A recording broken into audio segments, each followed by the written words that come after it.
अस्सलामुअलैकुम दोस्तों, मैं हूं असलम आलम और आप देख रहे हैं गल्फ़ एक्सपर्ट। दोस्तों, आज की वीडियो में हम कतर वीज़ा के बारे में बात करने वाले हैं और वीडियो के आखिर में आपको कतर वीज़ा सेंटर के बारे में भी अपडेट दूंगा कि वहां पर अब क्या दिखा रहा है। तो दोस्तों, इस वीडियो के साथ में आखिर तक ज़रूर बने रहें और इस वीडियो को अपने दोस्तों के साथ भी शेयर करें ताकि उनको भी ये जानकारी मिल सके। तो दोस्तों, आप में से किसी भाई ने सवाल किया है कि कतर का वीज़ा अप्लाई करने के कितने दिन के बाद में आता है। देखिए दोस्तों, कतर में जो वीज़ा के लिए अप्लाई करते हैं उसका 2 स्टेप है।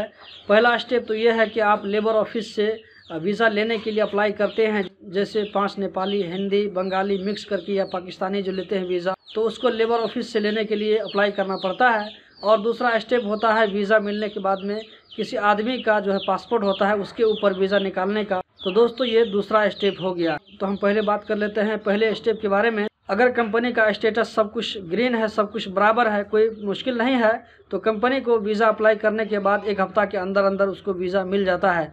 इसके बारे में आप लोगों को और खुल करके बता दूं, जैसे कंपनी वाले जो है अपने वर्कर को उनके बैंक अकाउंट में ऑनलाइन सैलरी देते हैं, हर महीना में देते हैं, तो ये उसका जो है सब कुछ क्लीन है, कोई मुश्किल की बात नहीं है। उस कंपनी के खिलाफ जो है कोई कंप्लेन वगैरह नहीं है, तो उस कंपनी के बारे में कहा जाएगा कि उस कंपनी का स्टेटस ग्रीन है। लेकिन उसी के उल्टा अगर कोई कंपनी जो है अपने वर्कर को सैलरी बराबर टाइम पे नहीं देती है, ऑनलाइन सैलरी नहीं देती है, तो उसके कंपनी को ब्लैक लिस्ट में डाल दिया जाता है। और अगर ऐसी कंपनी वीज़ा के लिए अप्लाई करे तो इस कंपनी वाले को जल्दी से वीज़ा नहीं मिलता है, बल्कि रिजेक्ट कर दिया जाता है। अब हम बात कर लेते हैं दोस्तों दूसरा स्टेप के बारे में। जैसे कि आपने अपने कंपनी के लिए वीज़ा अप्लाई किया था, तो आपको लेबर ऑफिस से वीज़ा मिल गया है, तो उस वीज़ा को आपने पासपोर्ट के ऊपर अप्लाई किया है, तो इसको इशू होने के लिए ज़्यादा से ज़्यादा 3 दिन लगता है।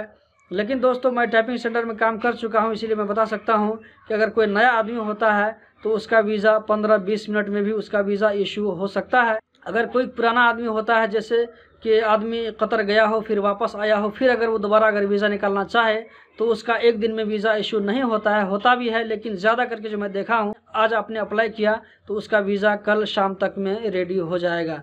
ऐसा बहुत ही कम हुआ है कि किसी का वीज़ा जो है 3 दिन में रेडी हुआ हो, ये ऐसा बहुत ही कम हुआ है। बल्कि मैक्सिमम रखिए तो 1 से दूसरे दिन में वीज़ा इशू हो जाता है। वीज़ा इशू होने के बाद वो प्रोसेसिंग में जाता है। जैसे पहले लॉकडाउन से पहले कतर वीज़ा सेंटर में नेपाल, पाकिस्तान, इंडिया वगैरह में, बांग्लादेश में जो कतर वीज़ा सेंटर था उसमें जाता था, उसमें मेडिकल होने के बाद में वीज़ा इशू होता था। अभी जो 15 नवंबर से जो वीज़ा का काम स्टार्ट हुआ है, तो दोस्तों इसके बारे में भी जानकारी नहीं मिली है। तो जैसे ही जानकारी मिलती है आप लोगों के साथ में ज़रूर शेयर करूंगा कि क्योंकि अभी कतर वीज़ा सेंटर भी बंद है, तो वीज़ा कैसे निकलेगा। आप देख सकते हैं दोस्तों स्क्रीन पर, जैसे मैं कतर वीज़ा सेंटर का जो वेबसाइट है उसको ओपन करता हूं, तो यहाँ पर अभी तक वही नोटिस आ रहा है कि कोरोना की वजह से ये टेम्पोररी बंद है और कब इसको स्टार्ट किया जाएगा इसके बारे में अभी तक कोई अपडेट नहीं है। तो जैसे ही मुझे कोई अपडेट मिलेगी तो आप लोगों के साथ में इस न्यूज़ को ज़रूर शेयर करेंगे।